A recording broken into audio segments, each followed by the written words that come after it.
Jadi lahir, di dalam kandungan sudah punya pendidikan, ketika dilahirkan sudah diberikan bekal-bekal eksklusif untuk mencerna potensi-potensi baik supaya muncul nantinya, disebut dengan ASI. Dan itu nggak boleh terganggu. Seorang ibu terganggu emosionalnya ketika memberikan ASI, maka akan berdampak pada kualitas akan potensi yang dia dapatkan. Nah, yang paling menarik, saya mau berhenti di titik ini dulu. Sekarang mari kita lihat bagaimana sunnah-sunnah Al-Quran ditunjukkan lewat keluarga Imran yang dimintakan pada kita untuk mempraktekannya. Selain ASI, apa yang dilakukan? Quran surah 3, ayat 35 sampai dengan 37.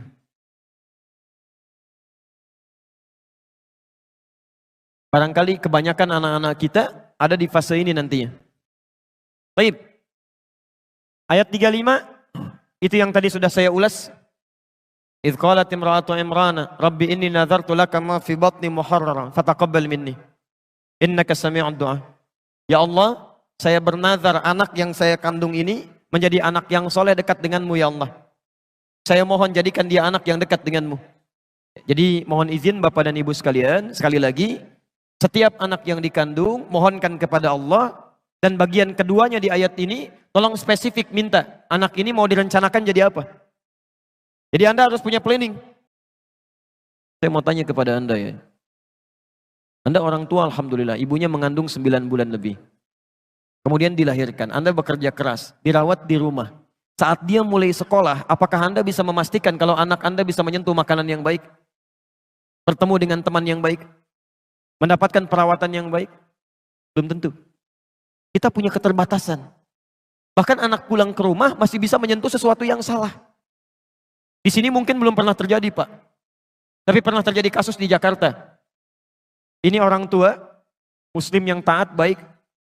Anaknya TK-nya Islam, SD-nya Islam, SMP-nya Islam, SMA-nya Islam. Ini kisah nyata, perempuan. Dikira sudah kuat modalnya, kemudian masuk ke universitas yang kurang bagus dari sisi akidahnya. Walaupun favorit dari sisi keilmuan umumnya. Sudah masuk ke kampusnya, 2 pekan tidak pulang ke rumah Pak. Begitu pulang ke rumah, dibuka hijabnya, minta izin pindah agama. Terjadi. Kita nggak bisa pastikan. Jadi yang terbaik adalah memohon kepada Allah, titipkan kepada Allah. Kalau Anda menitipkan anak Anda kepada Allah Subhanahu wa Ta'ala, maka dimanapun dia berada, Allah yang akan merawatnya. Allah akan palingkan dari rezeki yang tidak baik. Allah palingkan dari teman-teman yang tidak baik. Allah akan jaga itu. Seperti Nabi Ya'qub menitipkan Yusuf kepada Allah Subhanahu wa Ta'ala. Seperti Imran menitipkan putrinya kepada Allah Subhanahu wa Ta'ala. Apa yang terjadi? Maaf, jangankan teman-temannya, rizkinya pun Allah yang berikan. Takaffalaha Zakaria, kullama dakhala 'alaiha Zakaria al-mihraba wajada 'indaha rizqa. Ini mihrab. Kuncinya yang pegang Nabi Zakaria. Yang memberikan segala kebutuhannya, pakaiannya, makanannya, segalanya, yang nyimpan Nabi Zakaria. Tapi kata Al-Quran, setiap kali mau menyampaikan kebutuhannya masuk ke dalam mihrab, sudah ada di dalamnya. Ketika Anda menitipkan anak Anda kepada Allah, maka Allah yang akan berkenan memberikan segala kebutuhannya. Kalau ada yang haram, akan dipalingkan, masuk yang halal. Dengan cara apapun.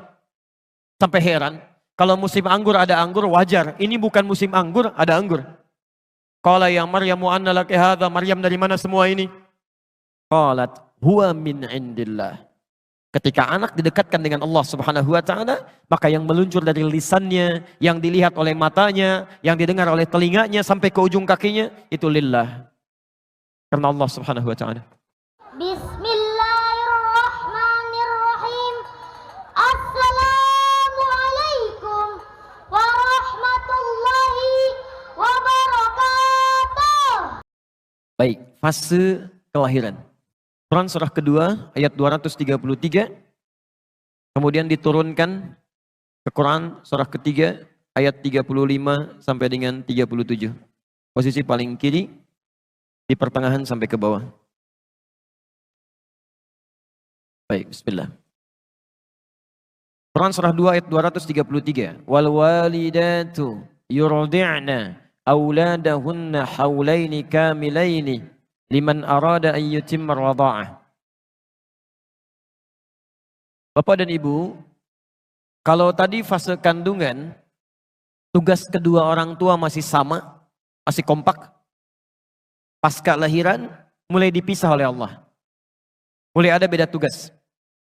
Tolong pahami betul ini ya. Pertama, tugas seorang istri yang baru melahirkan. Namanya langsung disebut oleh Allah beda. Namanya walidah.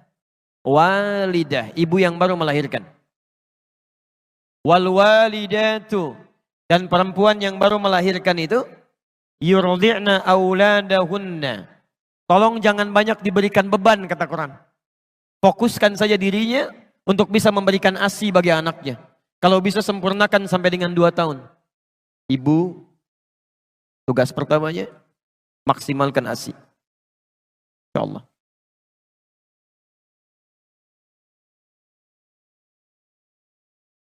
Masya Allah. Anak lahirnya bersih, suci, maka makanan pertamanya pun Allah inginkan makanan yang paling suci. Yang langsung mengalir dari ibundanya. ASI.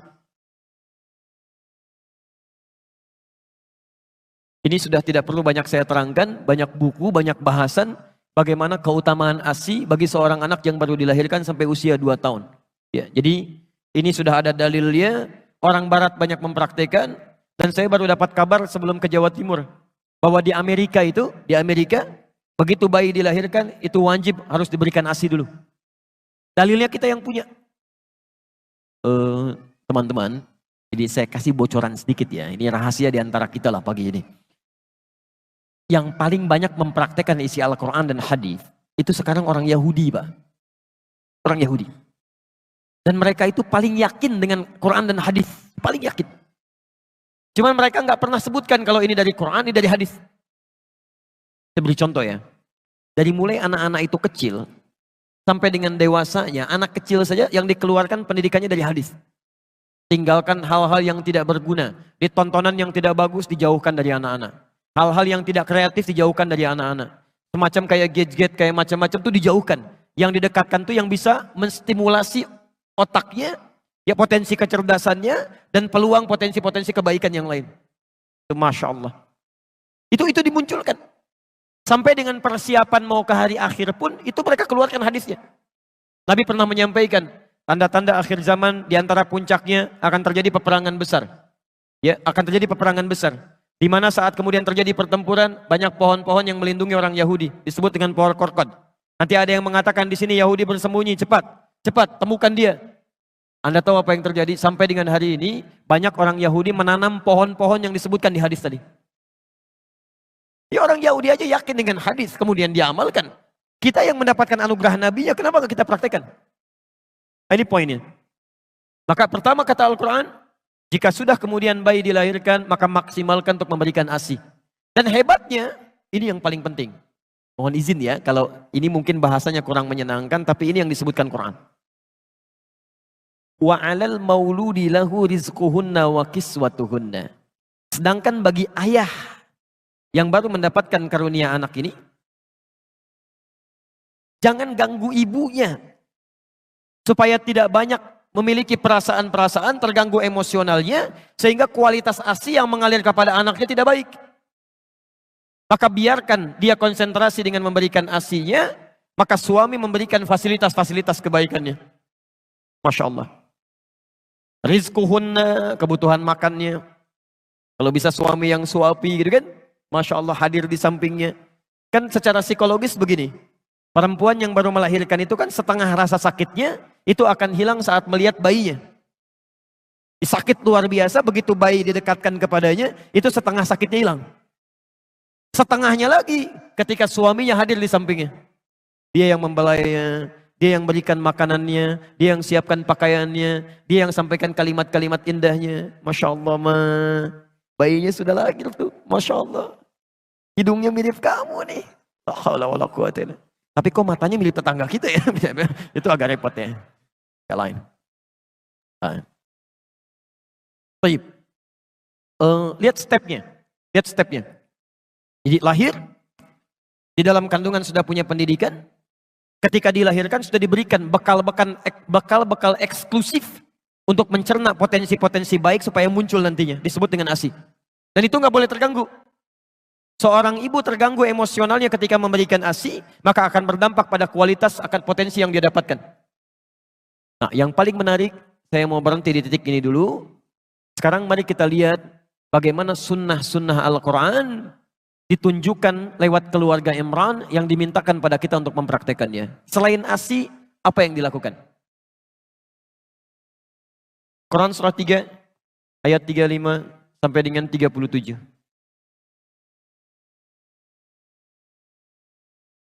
Barangkali kebanyakan anak-anak kita ada di fase ini nantinya. Baik. Ayat 35 itu yang tadi sudah saya ulas. Idz qalat imra'atu Imran, "Rabbi inni nazartu laka ma fi batni muharrara, fataqabbal minni. Innaka sami'ud du'a." Ya Allah, saya bernazar anak yang saya kandung ini menjadi anak yang soleh dekat denganmu ya Allah. Saya mohon jadikan dia anak yang dekat denganmu. Jadi mohon izin Bapak dan Ibu sekalian, sekali lagi, setiap anak yang dikandung, mohonkan kepada Allah. Dan bagian keduanya di ayat ini, tolong spesifik minta, anak ini mau direncanakan jadi apa? Jadi Anda harus punya planning. Misal, anak pertama itu jadi penghafal Quran. Masya Allah.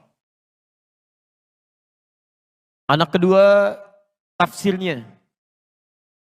Masya Allah. Anak ketiga, hadisnya misalnya. Anak keempat, fikihnya.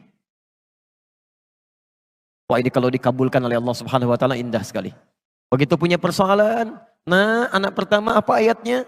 Ini Abi, Masya Allah. Adik hadisnya apa? Ini Abi, Masya Allah. Tafsirnya apa kakak? Ini Abi, Masya Allah. Hukum fikihnya apa? Ini Abi. La haula wala quwata illa billah. Namira pokoknya kosong nggak ada pengajian. Habis nih. Ini indah. Yang Anda mulai rencanakan. Nah sekarang ayat 36-nya. Selain sunnah yang ini, teruskan. Falamma wada'atha, tatkala bayinya dilahirkan, qalat rabbi inni wada'tuha untha. Kemudian orang tua mulai berdoa lagi kepada Allah Subhanahu wa taala setelah menerima tentang kelahiran ini, baik laki-laki atau perempuan. Hannah pernah berkata, ya Allah, yang lahir perempuan ya. Dijawab oleh Allah, wallahu a'lamu bima wada'at wa laysa dzakaru kal untha. Allah lebih paham tentang yang dilahirkan untuk kemaslahatan kamu. Perempuan pun punya keistimewaan yang tidak dimiliki oleh laki-laki. Jadi ini adab, kalau sudah dilahirkan terima. Baik laki-laki atau perempuan, itu yang terbaik. Jangan mengeluh. Jelas ya? Baik. Apa yang dilakukan?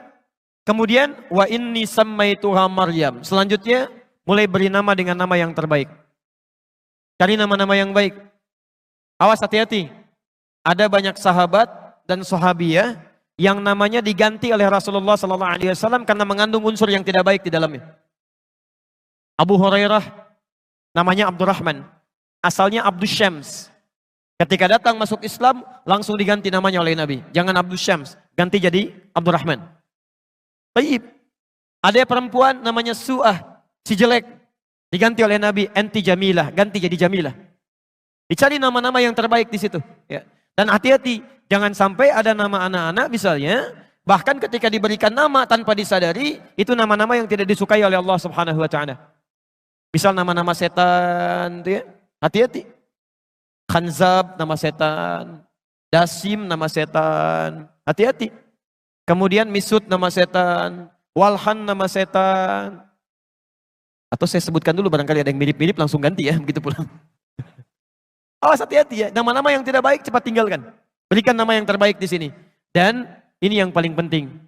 Ingat, nama itu bagian dari doa bagi yang bersangkutan. Jangan bercanda dengan nama, kasihan. Saya lihat KTP beberapa orang Indonesia pernah menerima di media sosial, itu Masya Allah. Ada yang namanya karena bapaknya senang lawakan, anaknya dinamakan Warkop DKI gitu kan. Ada yang dinamakan dengan tokoh-tokoh yang kontroversial. Kasihan, karena yang akan membawa beban dari nama itu anaknya, bukan orang tuanya. Jelas ya? Teruskan. Berikan nama. Ini. Kasih nama. Wa inni u'idzuha bika wa dzurriyyataha minasyaitonir rajim. Ini yang jarang dilakukan. Sejak anak dilahirkan, langsung bermohon kepada Allah Subhanahu wa taala agar dia dijauhkan dari setan. Ada setan khusus yang menggoda anak dari mulai lahir. Namanya Ummu Sibyan.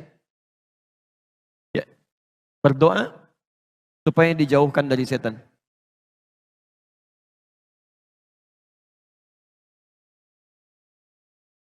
Dan Maryam termasuk manusia yang dijaga oleh Allah Subhanahu wa taala dari lahir sampai meninggal dari godaan setan. Bukan gak digoda setan, ketika setan akan menggoda diberi hijab oleh Allah. Tidak sampai kepada Maryam. Ini berkat doa kedua orang tuanya. Lanjutkan. Ayat 37-nya. Tadi Maryam punya nazar. Anaknya supaya dekat dengan Allah Subhanahu wa taala. Seperti Anda punya rencana. Anak pertama jadi ini, kedua jadi ini, ketiga jadi ini. Maka bagaimana cara mewujudkan doa yang tadi dipanjatkan? Ini poinnya. Maka mulailah kemudian wujudkan doa itu dalam bentuk ikhtiar dini. Teruskan. Lahir. 1. Fokus untuk berikan ASI. 2. Beri nama yang baik. Yang menunjukkan harapan. Yang 3. Berlindung kepada Allah. Mohonkan berlindung dari setan. Dan keburukan.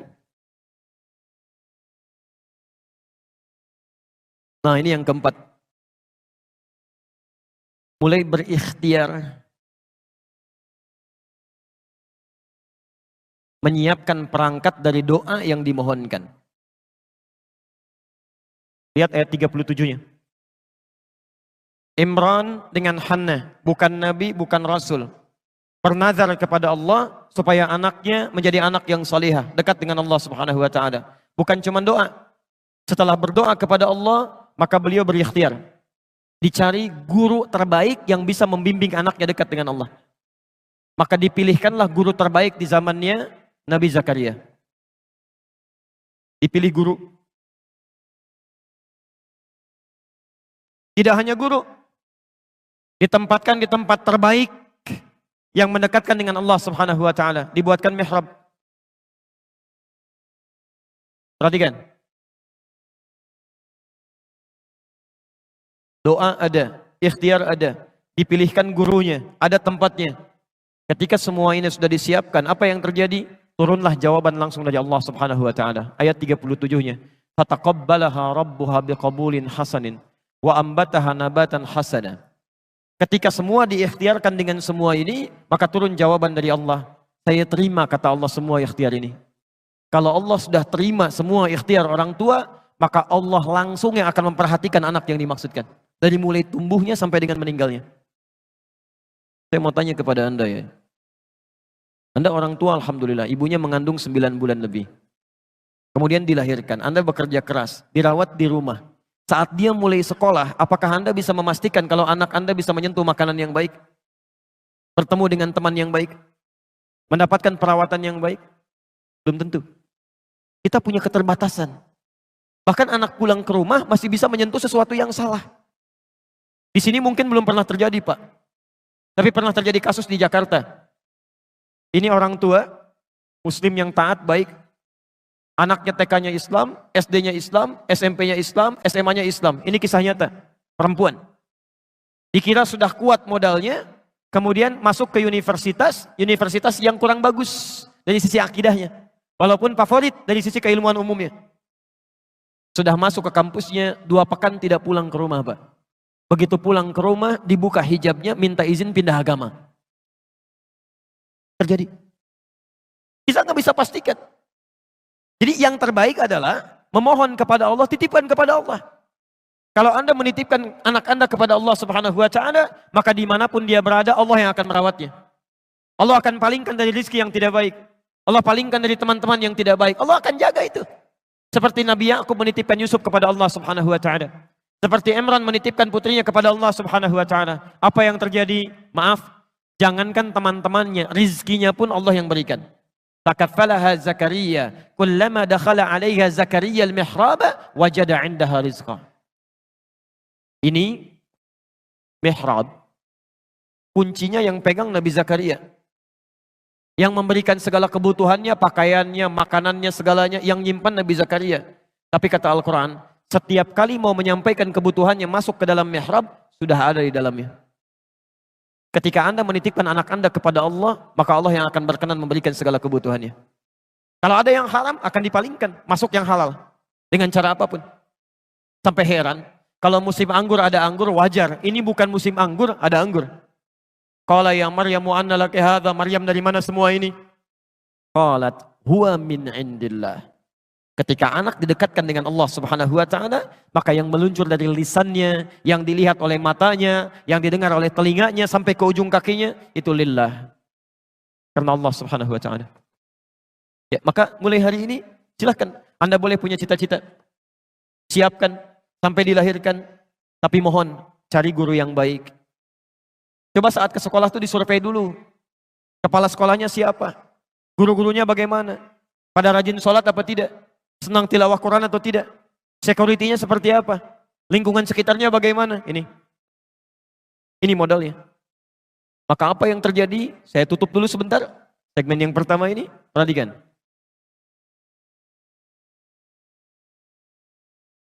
Jadi orang tuanya namanya siapa? Halo? Orang tuanya namanya siapa? Imran. Istrinya siapa? Hanna. Baik. Imran dan Hanna. Tidak disebutkan di Quran. Punya anak namanya siapa? Maryam. Baik. Sekarang lihat. Imran Nabi bukan? Bukan. Hanna Nabi bukan? Bukan. Punya anak namanya Maryam. Maryam Nabi bukan? Rasul bukan? Bukan. Tapi yang hebat, bisa lebih baik dibandingkan kedua orang tuanya. Lebih baik. Ciri kebaikannya, lihat, ciri kebaikannya. Imran dengan Hanna disebutkan dalam bentuk keluarga. Keluarga Imran, Maryam punya surat sendiri, surah Maryam. Ibunya Maryam dan bapaknya kalau ingin makan, ikhtiar dulu. Maryam tidak, Allah langsung yang berikan kepadanya. Ibunya Maryam mengandung, menikah dulu dengan Imran. Maryam tidak. Mengandung, melahirkan tanpa disentuh oleh laki-laki manapun. Walam yamsasni bashar. Saya berikan rumus tafsir ya. Kalau di Quran ada kalimat menunjuk kepada orang, kejadiannya disebutkan, itu tandanya tidak akan berlaku lagi di masa yang akan datang. Hanya terjadi pada orang ini saja. Di Maryam pernah mengandung, pernah melahirkan tanpa disentuh oleh perempuan laki-laki manapun. Dan bahasanya dikatakan Maryam binti Imran. Itu artinya tidak akan pernah terjadi kejadian ini kecuali hanya pada Maryam binti Imran saja. Jadi kalaupun ada perempuan sekarang bisa mengandung, melahirkan tanpa bapak, itu banyak. Tapi yang tidak disentuh laki-laki cuma Maryam. Kalaupun ada yang ngaku-ngaku Maryam, mungkin ada. Tapi tidak ada yang Maryam binti Imran. Cuma ini. Lebih hebat dibanding kedua orang tuanya. Sekarang Maryam mengandung, melahirkan. Lahir siapa? Isa. Nabi bukan? Rasul bukan? Rasul. Lebih baik dibandingkan dengan ibu dan kakeknya. Di ketika generasinya dilahirkan, itu selalu lebih baik daripada sebelumnya. Ini prinsip dari Al-Quran. Anak kita akan mendapatkan tantangan di masanya yang jauh daripada kita. Mesti kita siapkan lebih baik dibandingkan kedua orang tuanya. Jadi kalau punya anak lebih baik daripada bapaknya. Punya cucu lebih baik daripada kakek, neneknya, dan kedua orang tuanya. Karena tantangan dia di masa depan lebih daripada kita saat ini. Sering orang tua mengatakan, Ustadz mohon doakan supaya anak saya bisa seperti Ustadz. Saya katakan jangan. Harus lebih daripada ini. Karena tantangan dia di masa datang lebih daripada ini. Ini poinnya. Anda boleh nggak hafal Quran. Dan berikhtiar sampai hari ini. Tapi anak Anda mesti ada. Masa satu keluarga besar nggak ada yang hafal Quran satupun? Masa satu keluarga besar nggak ada yang tahu hadis satupun? Mesti ada. Ada yang harus kita banggakan di hadapan Allah Subhanahu wa taala.